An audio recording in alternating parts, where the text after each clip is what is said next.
back to the Game Addicts podcast. We're back here. I'm one of your hosts, your player one, Brando, joined as always by this podcast player two, Mike. Hello. New show coming at you this week. Of course, we're trying to hit every other week. We're getting in right at the finish line this week. Yeah. Because the show will be going live tomorrow. Not a crap ton going on right now. No. But there is some stuff to talk about. There's some stuff to talk about with us. I do have a couple of new things that I'm going to be trying out that I'm just going to show off. Namely, so I got this Super Nintendo controller from the Wii U. Not Wii U, I'm sorry. Wow, I've got Nintendo on the brain, but it's from the Switch Online. You got to be the online member to get this controller. It's like $30 for one controller. And it is wireless. It is USB-C, which is nice. And it so like I haven't tried it out yet. I haven't even charged it yet. But I have it. So when I got on to the Nintendo Online shop, I can't remember if it was maybe I got an email about it. But they had a special offering on there where you could spend your platinum points or your coins or whatever. And I had like 1,900 platinum coins. I've never spent them once since I've had this account. And for 800 coins you could get pins, metal pins of the gold and platinum coins. And my wife has a pin collection that she has, so I'm like, that'd be great, get that. And then the next thing I know, it's like, all right, so those coins are free, or those pins are free of those coins, but you got to pay like $7 shipping and handling. I'm like, oh man, a whole $7, man. I guess I'm just too I'm too built in my mind of like, man, no, it's got to be free shipping, or I have to get something more tangible to pay this much for it. So I started looking around, and then I saw that controller, and I talked myself in and out of it for 2 days until my wife just told me to shut up and buy it, which is generally what she does when I'm on the fence that much about it. She's like, just buy the damn thing. And I'm like, but, and I'm in my brain, I'm trying to be conservative. I'm trying to be, thoughtful with the money that I'm spending. And she's over here telling me, just be stupid. Shut up and buy it. Shut up and buy it. I'm like, but what if I regret it? She goes, well, at least you have something to regret. I'm like, man, all right, guru wife. Could live my life completely not regretting anything, which I guess is one way to live. But darn it, I might as well just live life on the edge. But I have it. I haven't even tested it out yet. I did make I did make an official order for some of my games this year. Not every game is up for pre-order yet, man. Even one of the games that we're going to be talking about later on a little bit, just a tad bit to as like an update. That, some of these big hitters this year aren't even up for pre-order, which is interesting. I'm not sure if they're waiting for the E3 time. I say E3 in quotes with my fingers and with the tone of my voice, because Nintendo won't be at E3, Sony won't be at E3, and Microsoft won't be at E3. But they're E3 won't even be at E3. Am I not? Actually, this year is the first year I think they're doing maybe they did one last year. I can't remember an actual physical. I can't remember. Place. I don't think so. I think this year is the first in-person E3 Expo since the pandemic started. But all these companies are going to be sitting out, and they're going to be having like these digital events kind of around it, which is it's kind of been the norm for some of these for some of these guys in the last couple of years. So expect some updates around that time. But I mean, we're supposed to be getting the new Spider-Man game. We're supposed to be getting Starfield, right? And okay, right there. Okay, Starfield. We'll just say it right at the top of the show. In between the last recording and this recording, they have officially revealed that their release date is September 6th, which is a little bit later than what we thought. But then you told me something, and it made me lose it the other day. That how many times has this game been delayed, and how long has it been in development? I don't know how long it's Starfield. It's been a while. So I know that they were going to use the original engine that is the Skyrim engine, Right. and they haven't done any work to the engine at all to make it improve it or anything. They just kind of left it the same. So you have the same bugs, like horse and carriages falling out of the sky, giants, mammoths. So whatever they used with those spatial blocks to say, this is a giant spatial block. Those items are just flying everywhere. So I know that they had enough complaints that finally they decided to make a whole new one. So they had to start all over. I know that after a year of development, they had to completely start all over. Well, okay, so a quick Google search says that Todd Howard, at some point, has said that the early development started, or they started trademarking the name and concept probably started in 2013, and active development for the game started right after the release of Fallout 4 in 2015. So 8 years, almost 8 years this year. So by the time the game comes out, it'll be almost a full 8 years of development for Starfield. Closing in on Final Fantasy 15. It's getting, you know what? You got a little ways to go. You got 5 more years. You got 5 more years. And you got to have 6 different names for it first, though. Oh yeah. So at least it's been Starfield from the beginning. Starfield versus. Yeah. But you maybe they'll hit their mark this time. Maybe it won't be pushed back. But none of that stuff is up for pre-order. None of it. Absolutely none of it. So what I did get was I did pre-order Final Fantasy 16. Went ahead and got that. The last gameplay block that they released from that impressed me enough. We talked about it after we saw it. I can't remember if that was before this show, before we did the last show, or it might have been in between. I'm not sure. But we'll just share my thoughts on it real quick. It looked like a more active FF7 remake type of battle system. It didn't look exactly like 100% FF15. It looked like, I don't know, it looks FF7's combat felt smoother to me than 15. 15 was fine, but I don't know. 7 Remake just felt tight to me. But 7 Remake has the VATS type thing where you stop stuff. The one thing that I will say about 15 is that I do think that it had a good foundation for an active combat for a Final Fantasy game. The only problem is that a lot of it was based off of Noctis's sword teleport. Yeah. So as you fight, it was super. If you knew what you were doing, you knew how to play it, you could just continuously sword teleport and never take any damage. So this one looked all right. I am not pre-ordering it due to the fact that I'm not convinced on how it's going to be. It, to me, kind of blends like Final Fantasy VIII style summons, where you're not actually summoning the creature, you are becoming parts of the creature. You know what I mean? Well, you're utilizing their power without. Are you talking about summoning them? Well, okay, so I mean, in FF8 you still summon them, but what you're saying is that you equip them and they affected certain parts of your yes. They made the gameplay mechanics about your stats increasing, levels increase your stats, but then you utilize the junctions. I don't know how that's going to be.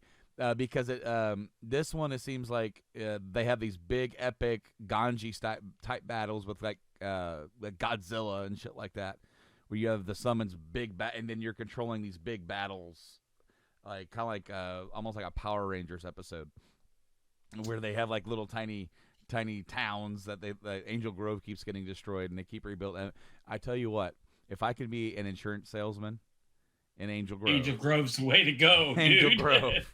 Angel Grove, you know you're gonna get your money out of that place. But I mean, it's gonna be. I do get what you're saying a bit because then, like, on one hand, you are enveloping some of the stats, or not just stats, but also some of the abilities that the summons. That's how you get those. And it seems like with 16, you have different modes and different presets. Right? Like you can have like your Ifrit preset for these combos, and then you have the wind, and then the lightning for Ramu and shit like.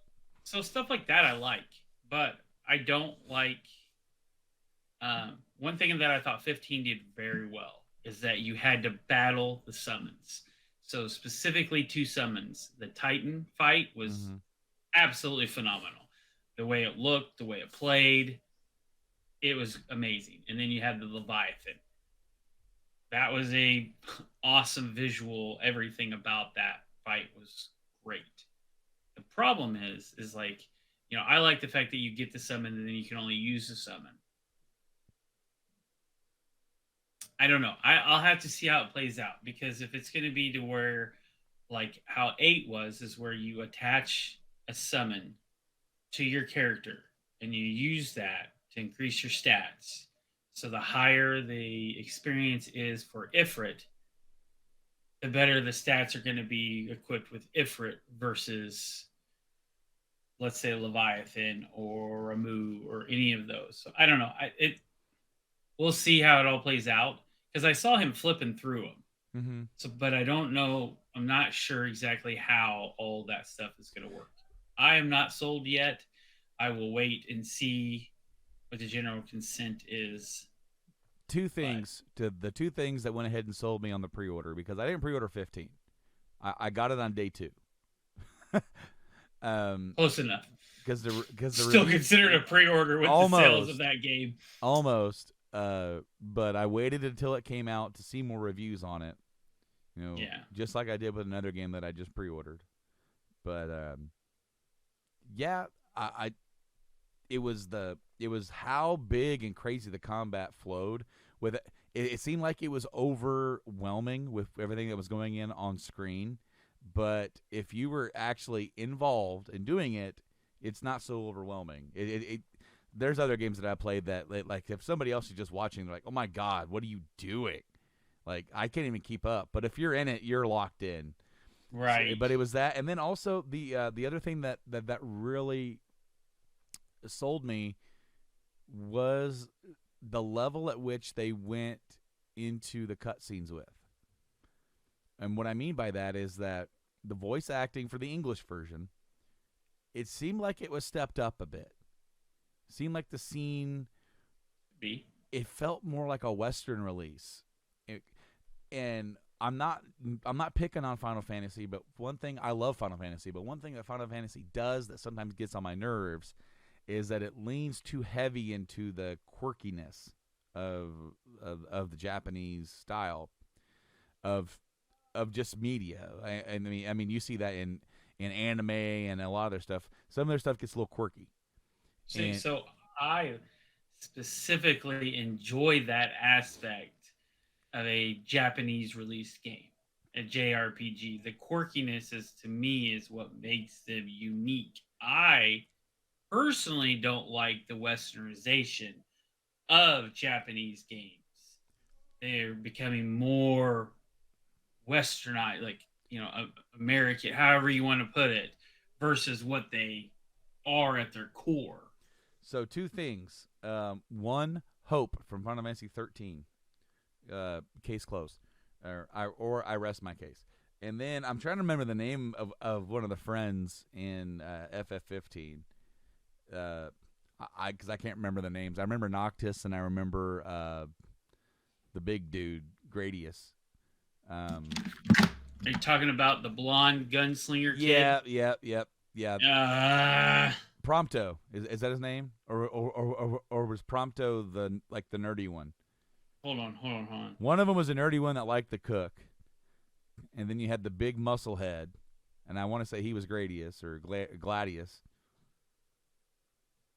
15 was hard for me to get into, and I want to give it another chance, and I want to beat it before 16 comes out, but I'm not sure if I'm going to get to it. But Ignis is the Ignis is smart one. He's the smart one, so it is Prompto, isn't it? Prompto is the gunslinger. So Prompto and Hope are two big examples of that quirkiness that I get turned off by. Not to say that that's not in this game, but the cutscenes that I saw were very much like, man, it sounded like just like any other kind of medium that it was easier to digest for me anyway. Anyway, it sold me on it. I'm like, you know what? There won't be anything out around that time that I'm really going to want to play anyway. So why not just go for it and get it? And we're going to be busy as heck during that time anyway. I'm not sure how much time I'm going to get to play it. Yeah. But I digest. Yeah, me and you will be lucky to have time off. Yep. So the some of the other games that I pre-order, we're going to talk about as we shift into this next segment, because I saw this and it is in a video. It was talking about the reviews for a game I pre-ordered. Resident Evil 4 comes out. If you're listening to this on release, it's coming out this Friday, March 24th. So 2023. Resident Evil 4. Wait, what are you talking about? It's a remake, dude. They remade another one. Capcom strikes again. Of course, they remade RE2 a couple years back. One of the best remakes in the history of remakes, in my opinion. Awesome. Resident Evil 3. Can't really argue with you on that one. Then they remade Resident Evil 3. Which, if you already made 2, you've already got all the assets for 3. You might as well pretty much. I mean, go through with it, other than Nemesis.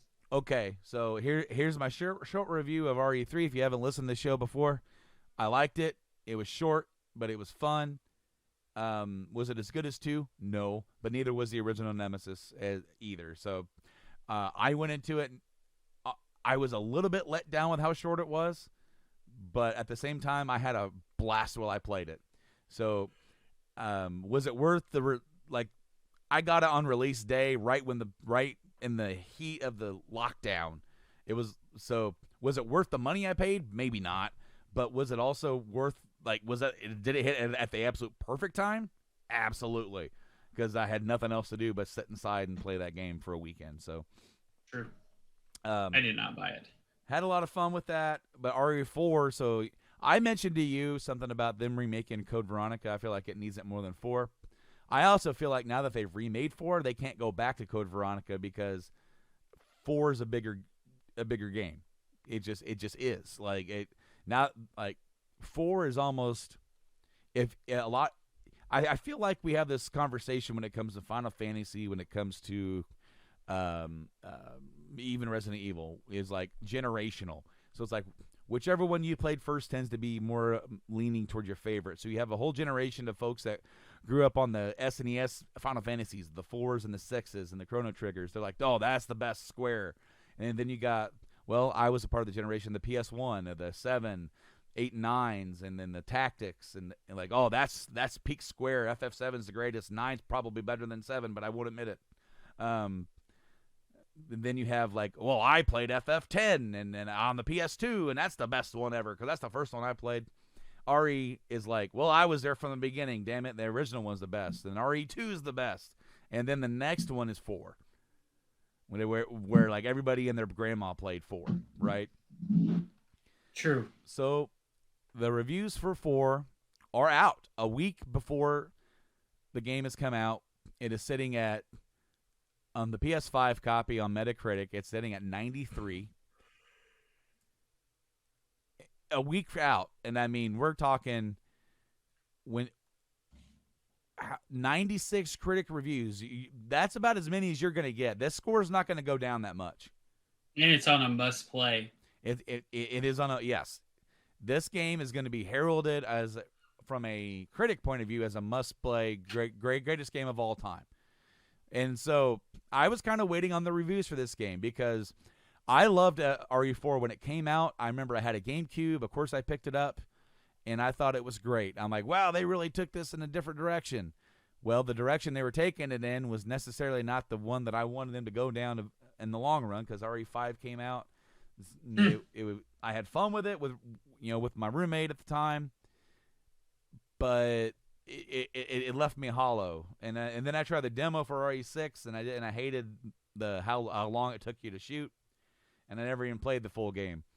And I gave up on the series until 7 came out, and then even it took a while for me to actually get over myself and be an actual I don't know open-minded individual to play 7. And then I went, wow, this is great, this is phenomenal. But back to 4, I was leery. But last night I played the Chainsaw demo, and I feel like it leans more into 4 than it does the 2 style remake, which is fine because it's remaking 4. But what I liked about it was the tension. Resident Evil, to me, has always been about what's behind the door. And they need to do what I keep saying. Make the door more of the game. Because what did we do in 1? You open the door, you have no idea what's on the other side. Black screen. Yep. It was a good way to hide the loading screen. Yep. Use this to your advantage. You're still not doing it, where you have the open the door mechanic, where the whole point is how, be stealthy. That's either you're stealthy or you're going in guns blazing, and you're only going in guns blazing on easy or normal. When you go into hard, there is no more guns blazing, right? Because you don't have any ammo to blaze. It's over. So you need to use the mechanic. Yeah. So the original RE4 took the tension in a different direction, where you were surrounded by hordes of enemies with axes instead of zombies. They are kind of zombies, but they're more parasitic type creatures infecting people. So you do have zombies to a degree, but it's different. There is tension, and when it's at night, it's creepy as shit, dude. You still have the Resident Evil creep. The door factor is, it's the way it's not the way that you want it. And then the whole item the whole item management in the case is 100% 1-to-1. They didn't change it. It is RE4 item management. And then bashing boxes to get stuff. RE2 feels more like it was trying to remake the old RE2 for the modern style. And this one feels like they took that same concept, and what if we remade RE4 in the modern style? They didn't cross those. True. But one thing that I do like so far of what I've seen, they are connecting it more with the story that they reimagined for the RE2 remake. Yeah. So, so they're borrowing images, they're borrowing that story into this remake. I liked what I played, and it does have high tension. You can move while you shoot now, and I liked what I played. And it's hitting at the perfect time. It was one of those games, as I said, I waited on it until the reviews. The reviews were great. And then it's like, man, this is going to come out on the first day of my vacation. It's like, all right, I guess you talked me into it. 93 on the PS5 version. That's the one I pre-ordered. This list, I pulled up on Metacritic the best release games this year. And I want that to be clear. Best released games this year. Yes. So number 2 is a remake. Okay. Re-release. Well, I mean, it is a new release. But we're going to be looking at this. So we're just going to go at start at number 10. Number 10, Persona 4 Golden. Yeah. On the Xbox Series X, this is a remaster of Persona 4 Golden, which was released on the Vita, which was a remaster or a port of Persona 4 that was on the PS2. Of course, one thing that Persona series has been doing is that you have the copy of the game that comes out, and eventually they release almost kind of like DLC for it. But in this era of like pre-DLC, when it was like really like getting DLC wasn't big on the PS2, you had expansions. So what Persona 4 Golden did is I added a whole new character and some more story stuff So you got more, and they did the same thing with Persona 5. You had Persona 5, then you had Persona 5 Royal. So Royal was like it's the Game of the Year edition or whatever. But we have a port of a port coming in at number 10, and it's at 89. Number 9, Hi-Fi Rush, which is the new game that was released on Xbox and PC, and a surprise release really early this year. So that's a brand new game, Hi-Fi Rush. The next one, the remake of Dead Space on the Xbox Series X, 89. Also, Hi-Fi Rush on the PC is scoring at 89. But Dead Space, that's a complete remake. Yeah, it looks really good. I've watched a lot of gameplay. It does look good. Very dark, very creepy. 89. They brought back the creep. 89 coming in. And what's interesting is that the remake of Dead Space is kind of faring better than the people who made Dead Space made their own game, Callisto Protocol. And there's a lot of hype behind that game, and it kind of fell a little flat. Not saying that it's a bad game, but it was like, well, it's kind of fell a little short of what we expected. Maybe a second game would improve, and it would be really good. But from the get-go, this Dead Space remake hit the mark. Number 7, Persona 4 Golden on the Switch, 90. The same game, all right. Okay, number 6, Resident Evil 4, 91. That's on the Series X, all right. PC, Resident Evil 4 remake, 92. Number 4, Tetris Effect Connected. So this is Tetris Effect was already out. So this is a newer release of Tetris Effect. So a technical new re-release. That got a 93. Then, of course, the PS5 copy of Resident Evil 4 we talked about, 93. Number 2, The Witcher 3, Wild Hunt Complete Edition, the next-gen edition. This is the Series X version, scoring a 94. And then number 1, Metroid Prime Remaster, 94. I believe that is a must-have on the Switch. Have you noticed a theme? It's all remakes. They're all remakes and remasters. The biggest thing is with this list, this is one thing I don't like about Metacritic, is that they list, I understand why they do it, but they list Resident Evil 4 times. Sure. 4 times. Okay. For every single console. Right. So it should be like, this, but I understand why, because each one has its own reviews because of the hardware is different. Obviously, PC, unlimited power technically in the current field. PS5 is limited. Xbox Series X is limited. But I would like to see them have, I like it, but I don't. Because if you look at this list, top 10, 3 of them are Resident Evil 4. 2 of them are Persona 4 Golden. Mm-hmm. So. Yeah. I mean, other than the repeats, they're all remastered remakes. Now, they did such a good job on Metroid Prime Remaster. Would you consider that just a remaster, or is that borderline on a remake at this point? It looks. No, it's a remaster. It's 1-for-1 to a D.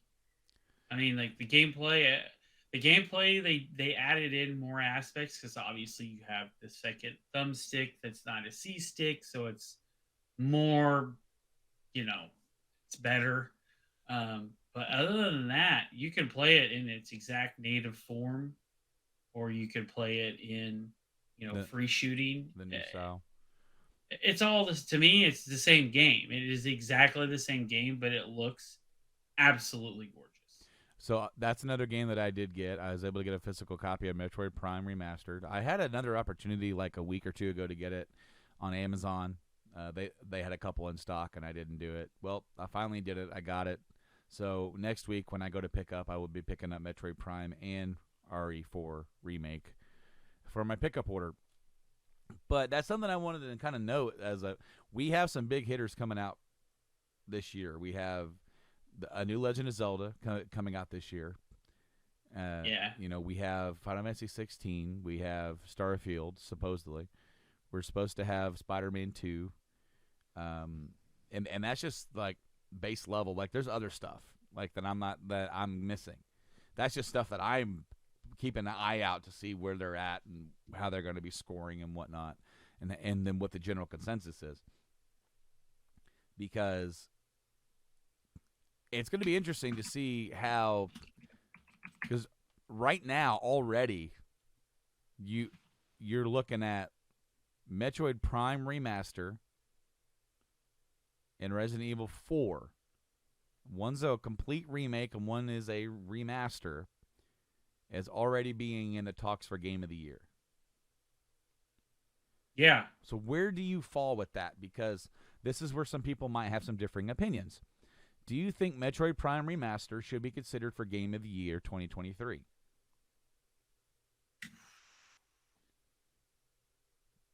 Because I'm sitting here staring at the case like, mm, because this game is 20 years old, and it is, yeah. as you said, it is the same game. They didn't remake the game. They kind of made it better for modern controls, and they made it look really shiny. It looks good. The problem is we're at a point in gaming, in my opinion.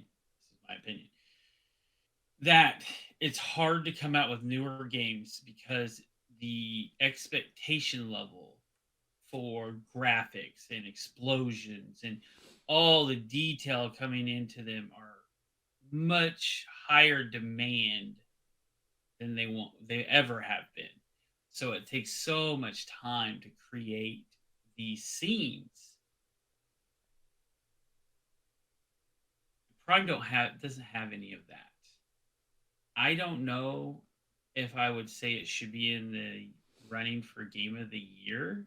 I think they need to have a new listing for Remake of the Year because we're having so many remakes, so many remasters that they're trying to supplement the market of lack of new games. So they're like, well, we know that people love the first Prime game, and we're already creating a Prime 4, so we're already building these assets. Let's just go ahead and have, a group of 10 people remaster it and we'll see what happens. Raving reviews. So it's good, but I can't feel Game of the Year. I think there should be a new thing that's for like remaster or remake of the year. I don't disagree with you. But then it's like for when they did Resident Evil 2 Remake, that's a complete from the ground up new game. Agreed. Resident Evil 4 Remake, I guess jury's still out about. I mean, from what I played, they're familiar environments, and that's the same way with RE2. The environments were familiar enough, right? The police station was familiar enough to have you to tickle your little nostalgia buttons where you're walking down the hallway. You're like, oh, this is the same hallway. This is where the liquor was up on the roof or up on the ceiling, and he's not there right now. I don't know what's going to come because they changed it. And then once you leave then there's other parts of the police station that are completely brand new and that they completely reinvigorated and redesigned, and then you get to the past the police station and everything is almost like completely new, right? Yeah. RE4 it's not being called remake, it's not being called remaster, it's RE4. Although we know it's a remake. I don't know. I guess the problem is with coming up with a category of remake or remaster of the year is now you've almost came out with a dedicated award for this, and would that lock out a game that it's a remake, but it's a from the ground up remake, so it's a new game? Does that lock that out then? Does it just reserve brand new games that have never been released before in any other medium? Does it automatically get those for the Game of the Years? So basically under this mindset, Resident Evil 4 shouldn't win Game of the Year because it has already existed before in some manner. And it's an argument that some people are going to be on one side or the other about. Because there's some people who feel like there's way too many remakes and remasters as it is. And there's other ones that are like, no, we need more. We need a full remake of the first Assassin's Creed. So, see, and the thing is that some of these games deserve a remake. Mm-hmm. Like RE2 is the remake we all wanted. We all begged for it. Like RE2, you're gonna do one, do RE2. I'd like to see RE1. I like to see director's cut redone, like shiny like R2. I don't In my disagree opinion, with you. I don't disagree with you at all. that's my favorite. Um, RE1 is my favorite. RE1 and RE2 are like two of my favorite games of all time. Yeah, I've got so RE. many different versions of RE1. It's ridiculous in my I'm just collection. saying, I agree with you on that, but it's hard to. You can't say let's take it out of the running, It but you can't always say like right now. If you look at the list, a lot of the new games now, or at least that are coming out in the next month, a lot of them that are on this list are third party. The AAA titles, man, there's like only a handful this year that's going to even come out. It's like,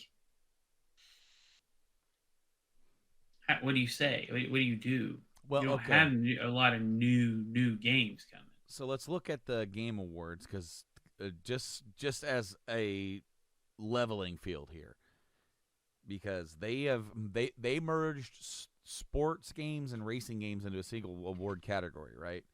So if you release Forza Horizon 6, like the category that it's going to really dominate in is like it's going to compete against Madden, MLB The Show, and NBA, maybe another racing game if it comes out, right? Yeah. Does that mean now that award is there for these games that probably aren't going to win Game of the Year? But what if Forza Horizon 6 is just so over the top and it's going to win Game of the Year, but oh crap, Elder Scrolls 6 came out. So it automatically Forza Horizon 6 is immediately dispelled. It's going to win Racing Game of the Year because we can't we can't. Can you imagine how many gamers would flip their desks if Elder Scrolls 6 comes out and doesn't win Game of the Year over Forza Horizon 6? Right. I'm just saying, like, I'm not gonna fall into that argument at all. I mean, it's just, I'm in a biased house. I have to pick one way. This house is very biased I when know, it comes to Elder Scrolls. I know, but I, I think there's an argument to be had, for sure. But I don't know. I don't know what I would do. I'm glad I'm not the guy that has to make that call because I can tell you that the year that RE2 came out, the remake, I'm pretty sure that was my game of the year that year. If it wasn't, it was one of them. I played that game for like over a month straight. You also have Zelda, the Tears of the Kingdom coming out, Yeah, yeah, in May. yeah. Like, that's a big game. That's going to be a hard one to beat, period, because the first one's beloved. I know, I It know. was, and then you got Diablo finally coming out. Yep. Definitely not downloading the 80 gig fucking free. Wow. 80 gigs for the fucking pre beta. Yeah. Wow. Yeah. For the Like, beta. Yep. what? No. Sorry, guys. It includes the first boss. Yeah. Is it, but is it the first act? See, it's a different, the thing is, it's different this time. It's not transporting from act to act. It's when you start out, everything's open. So they're enveloping the open world scenario where everything's open. You can go to places. You may not be able to survive said place until you've leveled up, but it's open. So is 80 gigs like almost the whole game, excluding, let's say the mountain or hell or the sanctum or whatever the hell they're going to have this time around. But 80 gigs for a beta. That's big. It is big. The RE4 PS5 demo was 10 gigs. I know I downloaded it. And on PS5 it was 5 gigs. It was a double, which I almost kind of forgot that RE4 remake was coming out on PS4 until I went to go download it. But I don't know. I think these are very good conversations to have. Another big conversation that's been being had, and I didn't put this on our list to talk about, but I did mention it afterwards. The Last of Us TV series has wrapped up for season 1. We did watch every single week. We were not recording yet on the podcast when the show first debuted, but we decided to wait with the last episode being released after, like, or the last episode of this podcast that we recorded was going to be airing the week of the last episode or the week before the last episode. So I kind of figured we'd wait till it was all out before we kind of shared our thoughts on it. You and I have talked about it pretty extensively when we get chances. So we don't have to sit here and rehash everything that we've ever said. So to interrupt, because I've been trying to interrupt. Oh, sorry. It says that Starfield is tentative date is September 6th on my list. That's what I said earlier. Weird. Yeah. Well, they did release that. Yeah, but it's just not going to make it. You don't think it'll make it? I don't think it'll make it. I keep sitting here thinking about it. I'm like, it's not going to make it.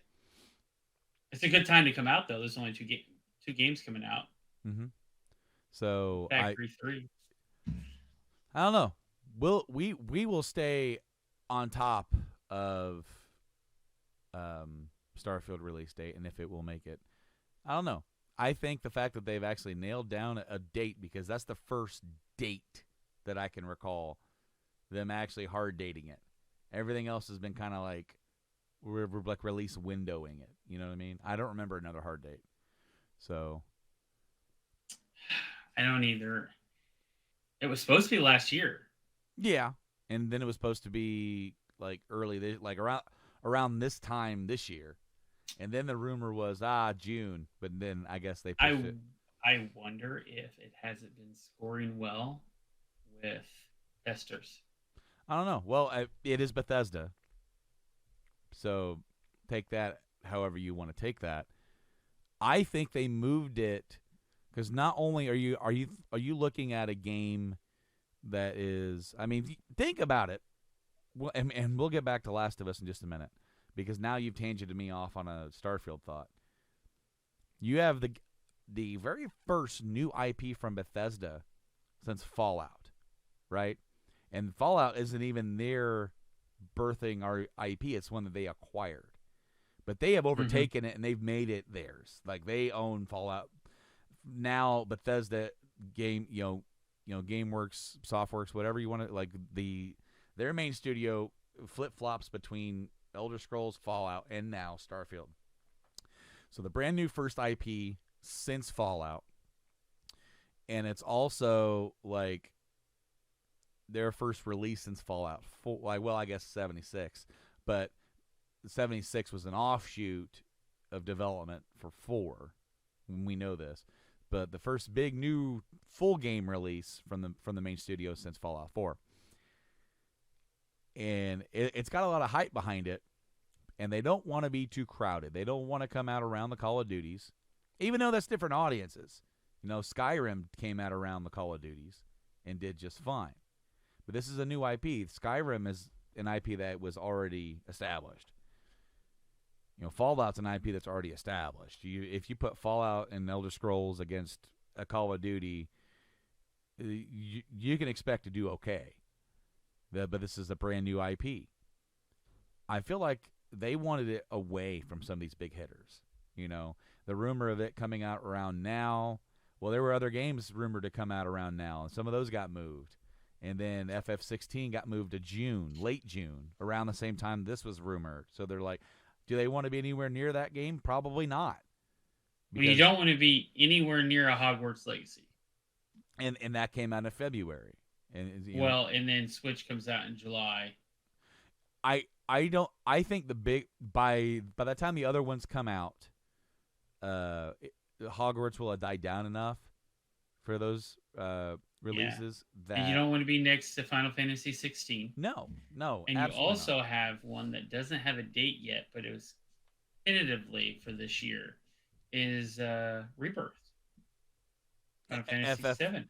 Yeah, and we talked about that last time about whether or not we think it'll actually be this year, or if it's going to be early next year, or they could change it to where it's going to be later next year, if they need the time. take your time with it because you'll make a good damn game. But I kind of feel like they're in a sweet spot with Starfield with their release date, and if they move it back 2 months into November, you're crowding it with other stuff. And I think if they could keep this release date, it'll be better for them if they can make it. I'm excited for Kerbal. Oh yeah, the new Kerbal. It doesn't have a date yet. It's supposed to come out first half. Kerbal Space Program 2. Yeah. But Anywho, let's switch back to the other one. yeah, Last of Us.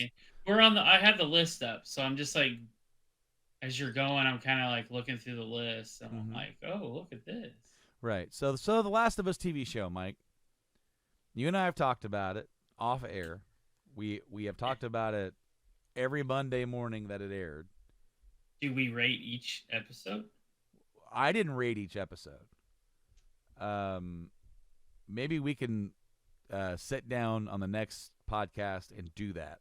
But as a rough overview, since this is the first podcast we've done since the season wrapped up, how well do you think it translated the story from the game?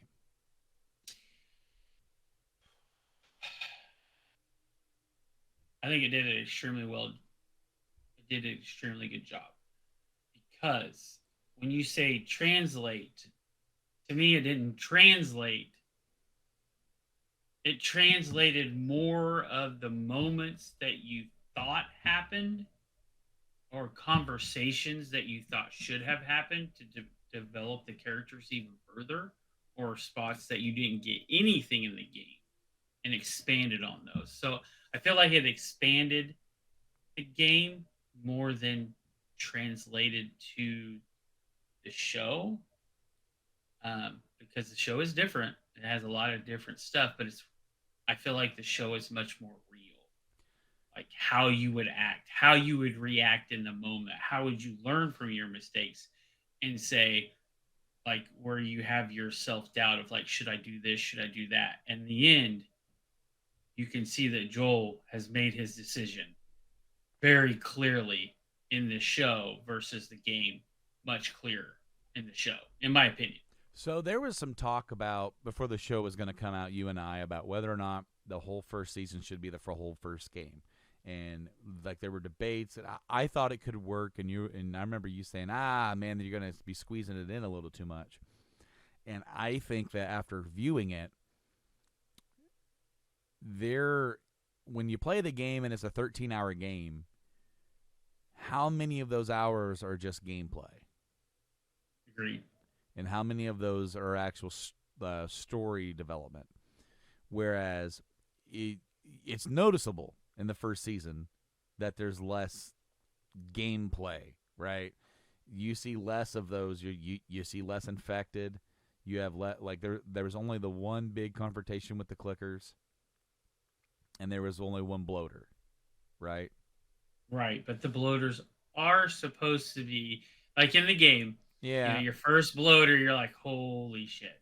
And then at the end of the game, there's like 5 bloaters lined up. It's like, that's not going to happen because the bloaters are like one of the first infected that survived this long. Right. So, well, and I guess they're already saying that they want to do more infected in the second season, and they want to do newer types of infected, even maybe some kinds that we haven't seen yet in the games. Of course, in the games, like the second game added a whole new type, the Shamblers and Stalkers. They have the Stalkers, which are in the first game, but they're only in like 2 spots.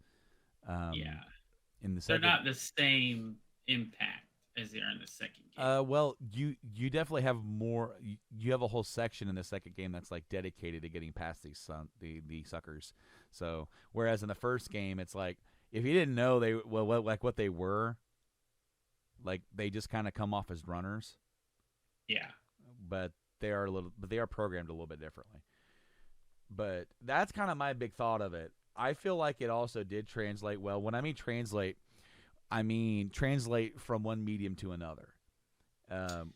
When you're talking like taking a book to a show, taking a game to a show, I feel like this is the best video game to screen adaptation I have seen. and all the stuff that they changed makes sense. Sure. Yeah. The biggest thing about this show to me is that Neil is 100% involved.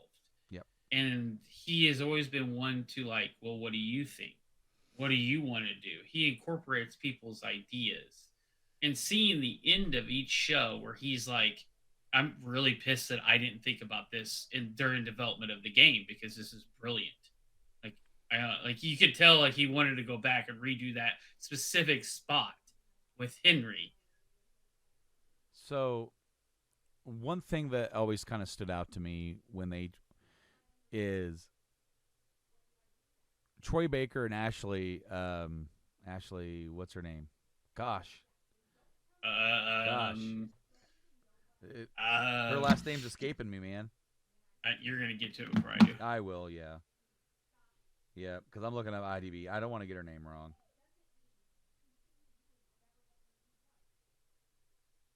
Here we are. I got it. Ashley Johnson. That is such a. We're over here like and it's Johnson. It's Johnson. It's like It's almost like a Smith. yeah, exactly. Ashley Johnson. So these two characters, other actors and other characters in this as well. Because you said, well, what do you think? When the actors when they were making the first game, and the actors are trying to dive more into their characters and try to figure out where they're coming from for the scene, they would ask Neil questions, and they would be, and he would often reply back, well, what do you think? How do you see it? What's your interpretation? How do you feel that Mm-hmm. she feels about this? And just do your own thing. It's like it's your character.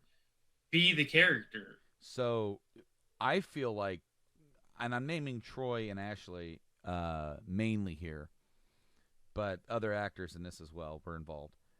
But I feel like these two, especially for the main two, are so sequential in defining who Joel and Ellie are, even as much as Neil, even as I believe his name is Craig, the showrunner for the show. When they're translating these characters over, of course these two actors were involved in the show, but they are so tight knit with Neil and the company and being involved with it in any way possible, because they have been since the beginning of the game development.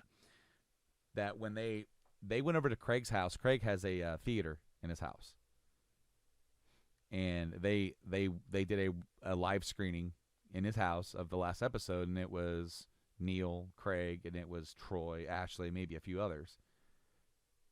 Like they are in it, and they want it, and they love this show, and they love these characters. But I love it how much Neil still like carries them along and says, no, like these guys these guys love these characters as much as I do. Right. I've always enjoyed that. I do like the adaptation on the final episode of the opening to bring the two characters together. The existing in the game. Yep. I really enjoyed that, and the fact that was it Craig or Neil said something about it. I think Neil said something about it, and then Craig's like, "Well, we have to do that in the last episode. Like, I don't understand why you think that this would be okay. Like, this has to be in it. Period." Yeah. In the show, we finally got to see Ellie's mom, which she's only ever talked about slightly. Briefly, yeah. Very briefly. Don't ever find out much about her. But now we find out that she's been lifelong best friends with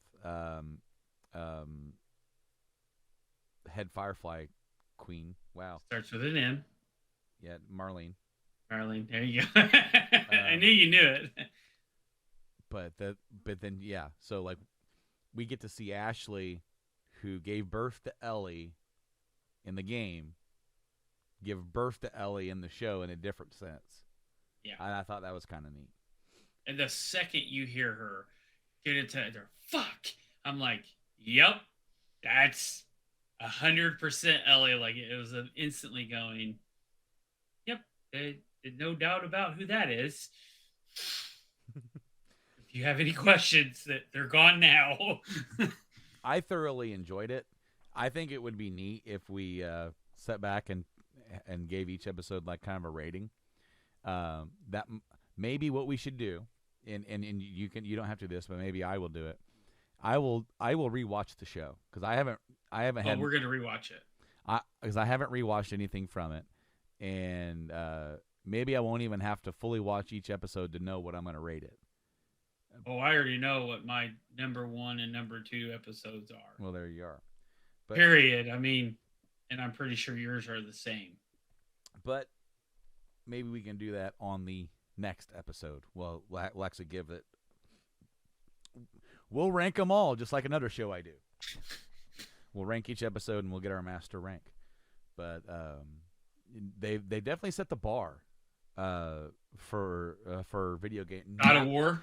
Well, for God of War, okay. Because think about it. Last year around this time, didn't Halo come out on Paramount? And the Halo series kind of just didn't do as well. I don't think I've ever even seen that. You talking about they made a movie? No, the show. I haven't watched the show. Yep, last year. I would watch the show. It came out last year. 17 It's episodes. on Paramount. It's on Paramount. Yeah. And some people were very angry. That's all I will really say. Some people were very angry about some of the decisions that they made. Basically, from what I understood, and please berate me and tell me I'm absolutely stupid and wrong, that the Halo, when they went into the Halo series, they didn't want to be 100% constricted to the ideas and storylines that they'd already done for the Halo games. Basically, they said, hey, we went this way. We want to make a series where we're not 100% dedicated that we have to go that way. We want to have the creative freedom to kind of like re-envision the story as we see fit and come along with the ride if you want to. And I think some people were upset about it. I didn't really watch it. I'm not the biggest the Halo fiend or guy, but I was definitely working with some folks that were talking about it. And after the first couple episodes, the enthusiasm around, from what I was hearing, kind of waned a little. As of right now, on IMDb, which is what I was on, it is ranked at a 7.1 out of 10. Out of 65,000 reviews. Not terrible. No. But I also haven't heard anything about when they're going to release the season 2 for a while. So, Halo's out there. They did the Uncharted movie, which I still haven't watched. I thought it was good. Movie was good. I heard it was good. But then you also have, like you said, you've got other stuff. There's a Warhammer show coming out. Eventually for Amazon that's got Henry Cavill attached. Of course, Witcher was another one. Of course, Witcher was a book series and a game series, and that has its own drama associated with it. Poor Henry Cavill. He just tries to be the best dude he can, and he keeps getting the short stick on crap. He does, man. But man, all the different Resident Evil adaptations and different movies, different series, different stuff going on with that. Now there's a animated Mario movie coming out in a couple weeks, which I am gonna go see. I got to take my kid to it. I went and saw Sonic 2 without seeing Sonic 1, and I loved it. It made me want to watch Sonic 1, which I did. But I watched them all. I really enjoyed the Sonic movies for what they were. We're definitely in a different era. Be on the lookout for any and all video game. Just like how I feel like we're going to be coming into a renaissance for gamers, but like where basically the Hollywood machine is going to be like, oh, Last of Us was a huge hit. Get every single video game IP that could be a thing, and let's make something. It's true. I mean, God of War was already being spoken about while Last of Us was in the works. Yep. And then literally him saying, well, it's not like they set the bar high or anything. Exactly. Jesus Christ. Like you could tell he was like, man, you guys could at least not set it so damn high to where we're expected to be phenomenal. since we're a much more established IP Yeah. with a lot more stories to tell. I say you do the first story. Just saying. No, if I were the God of War group, I would start it from the beginning. That's what I, I said. You start with the first story. there was another one that was on my brain a minute ago, and I'm trying to remember what it was. Oh, there were talks a couple of years ago about trying to get something going with Mass Effect, Oh yeah, I remember that. and that could be something. It But still could be, but it could be. they Okay, they so really lost their audience after. well, yes, but then they were able to pick the ball back up with the Legendary Edition remastered that came out last year. That Sure. rated very well, and it has reviewed really well amongst the fans. So it's a step in the right direction. They put the work in to put a step in the right direction. Now it's all about where do we go from here. But it is another thing that we were talking about with um, Sony. Uh, I'm not sure we talked about it here on the show, but I know we talked about it in person. One reason about Sony gathering up all these different and Xbox, Xbox buying all these developers, but Sony's out there looking at IPs and what they can because they just bought Bungie, so now they own Destiny. Now they can make a Destiny show. Now they can make a Destiny movie or whatever they A want to make. Destiny show would be really good because there is a very huge, tight knit story there. Sure. So yeah, it's gonna be interesting to see what all kind of comes out and what other video game. Like they're making a movie about Tetris. Have you seen the ad for that? Yeah. Okay, I don't know. I don't know. all Well, right, it's supposed to be like how it it became is. a thing, and I guess it's like a true story. It is. Go I'm watch The Gaming I'm gonna watch it. Historian. Well, okay, first off, before you watch the movie, go check out YouTube. Go to the YouTube channel, The Gaming Historian. He did a whole video. It's an hour-long video. If there's a, he is one of the most underrated dudes on YouTube. I love watching his shit because he does research upon research upon research. You watch his shit, he gets his ducks in a row. And I can't even get ducks, so much less get them in a row. But when it comes to YouTube, there's another guy you should check out. Really quickly here, we'll talk about it because there was something that has been bricking Wii U's. Remember that old system? Remember the Wii U system? Nope, Okay. Well, I not do. at all. Not Uh, at all. As any, it's right there in the background.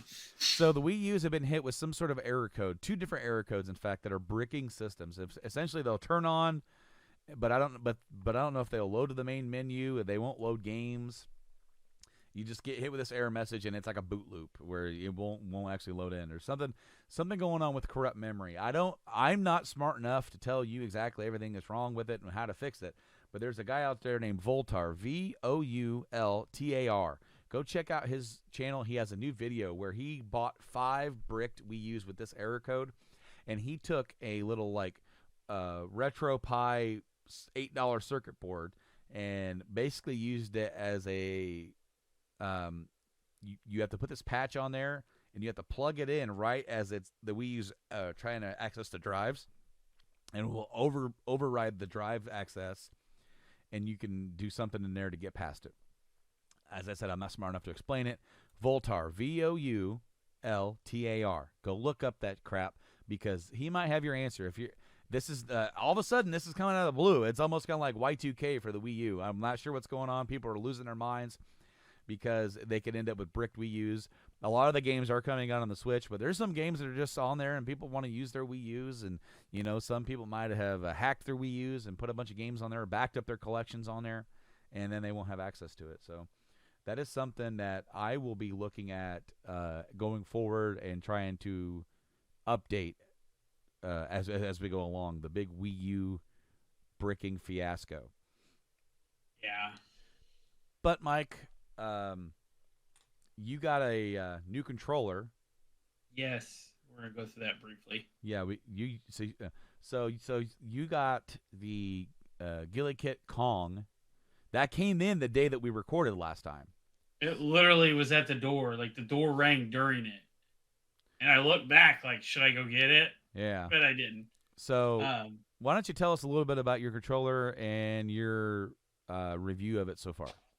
so far, I have one complaint. Well, I have two complaints, but one of them is not tied to the Gilly controller at all. Okay. So it's I have a old uh, I have an 8700K Intel processor and board. It's been used a lot. So my Bluetooth pretty much my Bluetooth wouldn't connect to my Elite controller. It would and wouldn't. It was spotty. So one complaint there. That's that in. Second complaint. I guess I got three. A lot of the stuff that you do, it comes with this. Where'd it go? This booklet that basically has all the stuff that you can do. There it is. To change everything. So, like, you can add an aiming assist by holding down three buttons. Clear all settings. A lot of it's inside of it. You can redo your joystick dead zones, stuff like that. It's cool, but if you lose the paper, good luck. Because you're not going to ever, that's the point though, is for you to not ever hold down, the settings with the negative plus and minus sign plus your Z1. Anyways, but past that, everything else works good.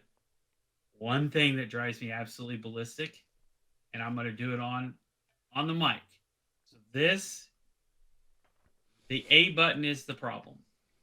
And just for those that have it, I actually do, Brandon. I actually do have the Switch set up. My A button is the right. I thought so.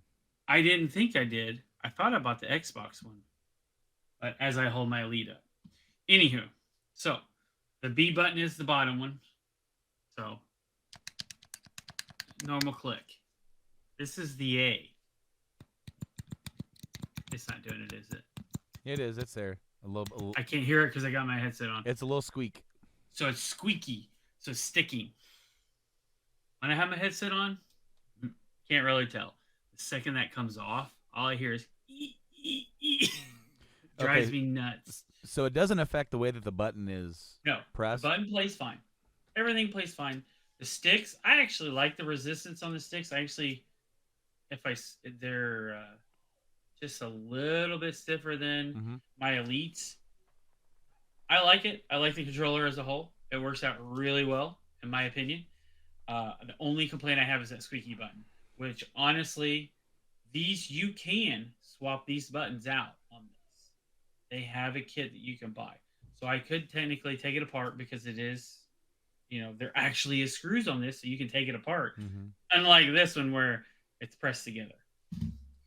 And you can take it apart. You can fix the buttons. I could probably clean it, maybe do a light sanding with 1000 grit, and it would get rid of that squeak. That is the only complaint. Other than that, the controller works great. I love this dead zone settings. Everything is very tight. I really enjoy the controller. Other than the very annoying squeak. So I've been playing my Switch. I played it for a few hours yesterday. So I'm getting some reps in on the sticks because a part of my pre-order and order stuff, pickup orders that I got, they had some sales on Best Buy, so I went ahead and picked up a few other things. I got a game or two for my kid, and I've been trying to talk myself into and out of getting certain things for the Switch, certain games that are ports that play well. And one of the reasons is, and I mentioned this in the last episode, future protecting things that I like. So it's a matter of like, I have this game on an older system. Will that system always continue to work? Who knows? But for the meantime, I'll just get this here, and I'll have another way to play it on a modern setup. So I got the Assassin's Creed Ezio trilogy on the Switch. Right? Love these games. These games are old now, and playing this handheld on the Switch is fun. It's fine. one annoying thing, which this was the same way as on the PlayStation, the PS3. Only Assassin's Creed 2 is on the game card. The rest is download. So, somebody's in timeout. Give me a sec. I got to go turn that monitor off. Otherwise, you're going to hear my kid crying because he did something. He did something nefarious to deserve timeout. But you guys are going to think that we've like just mercilessly just keeping our kid in timeout. We don't need to hear his cries for justice. I'm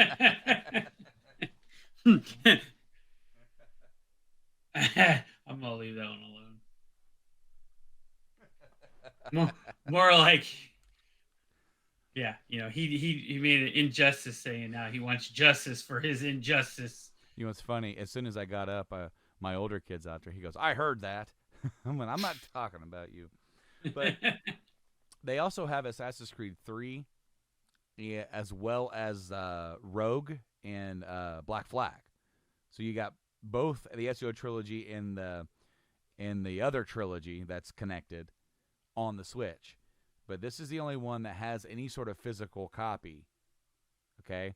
Even though I said that Brotherhood and Revelations are digital, well,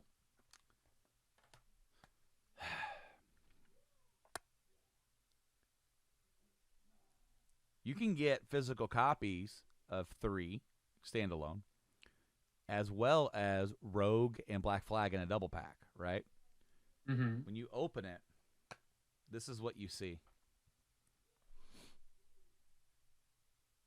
What? When you buy Rogue and Black Flag double pack and the Assassin's Creed 3 standalone one, so you get two, like one's a double pack and one's a standalone, right? When you open it, that is what you'll see when you open it up. Except for right here will be a download code. You get a case with no game card. I mean, I'll take the case for my Mario Kart 8. But other than that doesn't make any sense to me. Well, they've started doing that for some games. You go to that way. They have the game in store, in a physical brick and mortar store like Best Buy or a Walmart or a Target or a Meijer or wherever you decide to buy your games. Devil's Playground, sure. And that way you're like, no, I don't want to put my card on the eShop because of security concerns. But you'll get the case, a waste of plastic essentially. Yes. So I have not bought the next Assassin's Creed trilogy on the Switch because here's where it got trickier. If you, because I want to say that Assassin's Creed 3 Remastered on the Switch, in a box with a digital code that you have to get shipped to you, was $20. Digitally on the store was $40. But it's the digital copy in a box. Rabble. I'm over here like, well, okay, look. This trilogy, probably the height of the series. Come on. Oh, for sure. Come on. No question. Okay. No question. Assassin's Creed 3, when I bought the whole series when 3 was coming out. I stayed out of it. I watched it get played. I saw parts of it. And then 3 was coming out, Revolutionary War. I thought this is perfect time. Jump in. I burned myself out on it. Didn't care anymore. And so the one that I really wanted to play, I got burned out on it by playing these awesome games before it.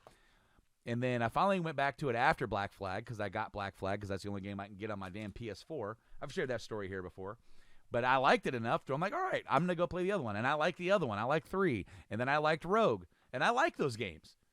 Maybe they're not as good story-wise as the Ezio trilogy, but they're really good. And they're worth having. But not until I don't know. I'm torn about it. Because then I just have these plastic cases in the collection with nothing inside of them. My personal opinion is that, so I got Assassin's Creed, the first one on PC, Mm-hmm. and I played the crap out of it. I feel like two, the Enzio trilogy. I can't say two because technically it's 2, 3, and 4. Well, it's And two. in the It's two it's two Brotherhood in in Revelations. Revelations, but it's all Yeah. the way they're released. But in Revelations, they made one better because made it worth a playthrough. one is very boring. Like he is boring, but he is the chosen one. But you only go so far, and once he takes over the creed, essentially, what's cool about Revelations is it shows like how he took it over, where he got all his information, how he created guns before, way before they were even like gunpowder was even started. Before we wrap up the show, I got to go get my PS3 copy of this really quick. It's back here. I'll be right back. I got a small story, and then we're gonna wrap it up with the Retroid thing. Yeah. But yeah, keep talking. I'm going to just go. Jesus. I'm Just go. Anywho, I love the story behind it because I liked one, but when it 3 let you know like how amazing Altair was, like what he was the future. He was the assassins. But the Enzio trilogy is just so good. It runs. It just pairs so well. Brotherhood is probably one of my favorite games when it comes to Assassin's Creed. I roamed around. I got all the DLC. I finished all the DLC. I took the time. I knew every inch of that map. It was a blast. Anyhow, go ahead. My PS3 copy. Oh, you're over here. Yeah. They're over here. PS3 copy, Ezio Trilogy. I got this years ago. Okay?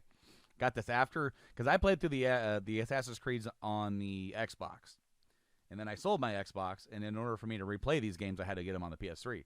So I got this one. This would be great, man. It comes with one case, less space on the bookshelf, and don't buy this. Do not. Be wary. Do not buy the PS3 Ezio Trilogy. Why? Because there's only one game that plays off of the disc. Okay? And I believe, if my memory serves me correct, and I could be wrong, just like how I told you, the Ezio Trilogy, only has Assassin's Creed 2, and it's on game card. The others you have to download off the store. This one is not like this. You only play one game off of the disc, and the other two games install from the disc. Except the PS3 copy is bugged.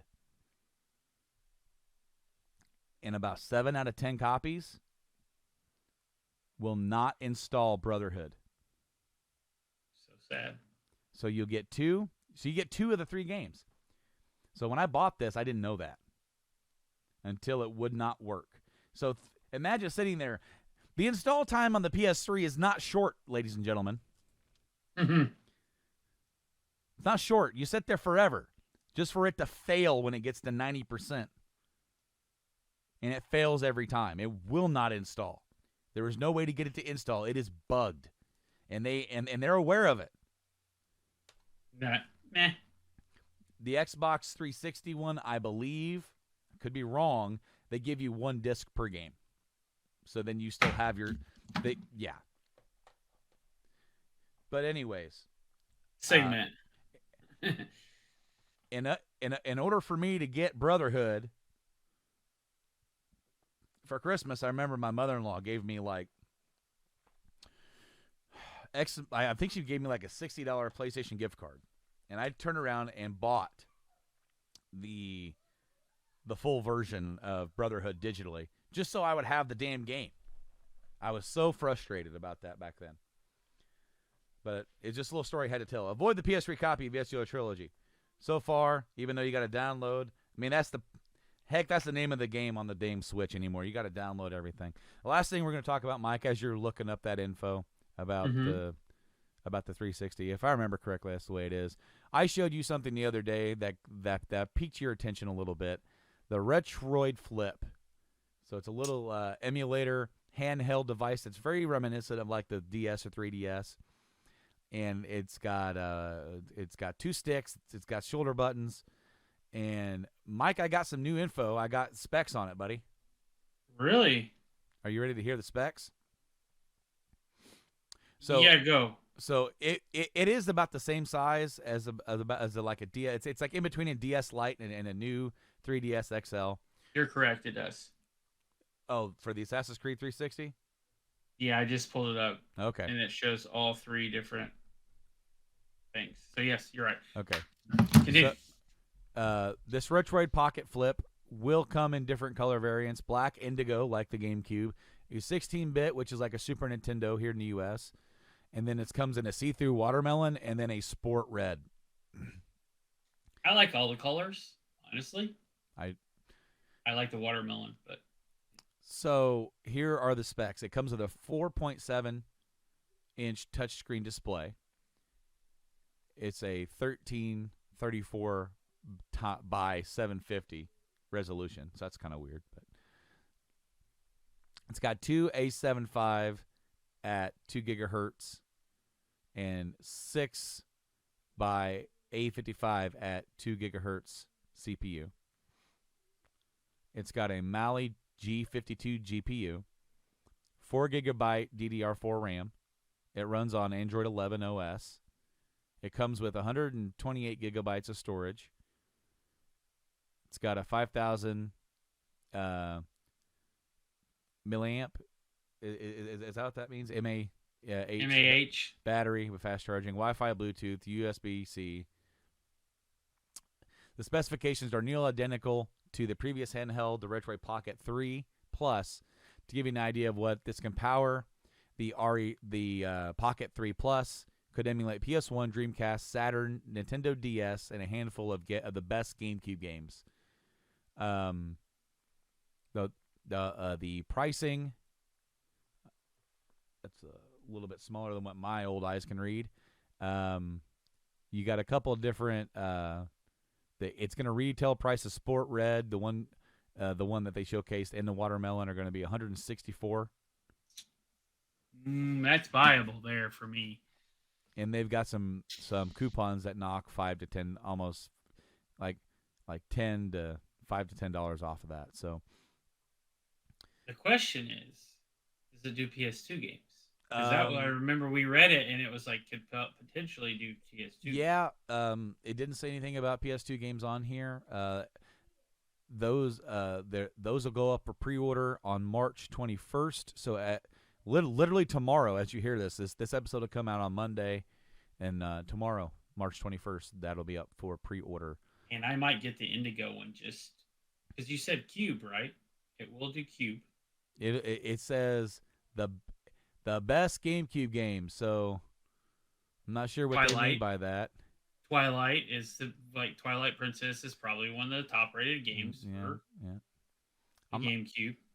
That's huge. Basically, what I would do is go look up reviews for the Retroid Pocket 3 Plus, and go do a lot of searching on YouTube about that product, and it'll give you an idea of what this one can play. The Retroid Pocket 3 Plus is its form factor is very similar to the Switch, where it's basically like or like the Switch Mini or the Switch Lite, whatever one that is. You know what I'm talking about?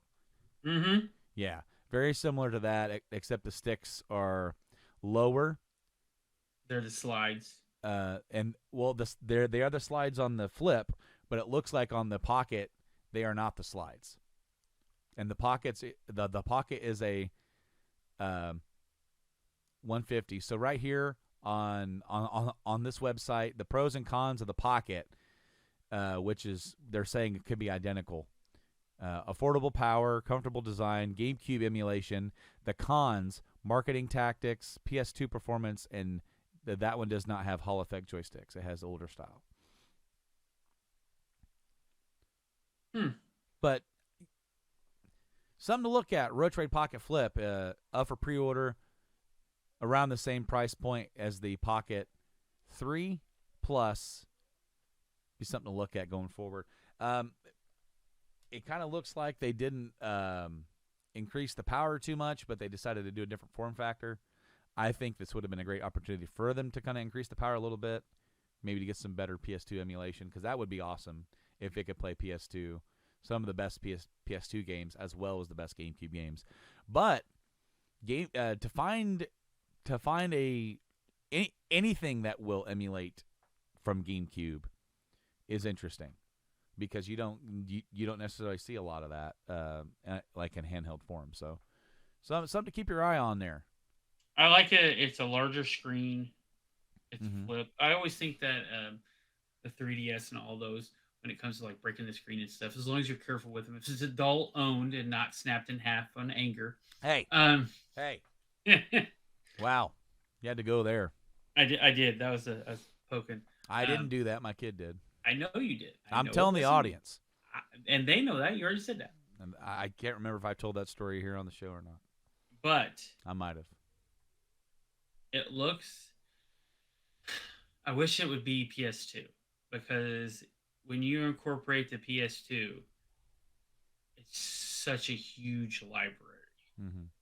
And that if you can get, I don't remember the specs off the PS2, but if you're able to get the best GameCube games, I understand the GameCube was the most powerful system at the time. I mean, that's a debate, I guess, to have.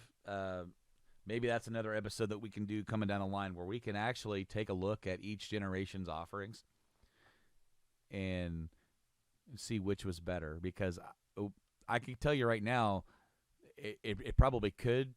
The GameCube was more powerful than the PS2, but the PS2 had the library. You know, and the Xbox. The Xbox was a powerhouse in that That's my generation. argument, is that it's capable. Yeah. But, and as you said, it's identical to the Retro Pocket 3 Plus. I mean, it literally, the specs are identical. Yep. So definitely look up some reviews to see how that kind of boils down into if that gives you what you guys want, and it's something to look at, something going forward. Trying to keep games alive, man. Keep the old games alive, and you also notice that they didn't mention like Nintendos and stuff like that after Nintendo kind of did their rager against emulation. Well, it does say Nintendo. This article says it, but I don't know. They definitely have been monsters, kind of cracking down on it, cracking down on some of this stuff, and it's. But ridiculous. they're also, I mean, it makes sense because they're adding all the. I mean, they just added a 64 emulation to the Switch. They did, but even that when that released, it wasn't as good as what as what their some of their former emulation was. And so it's.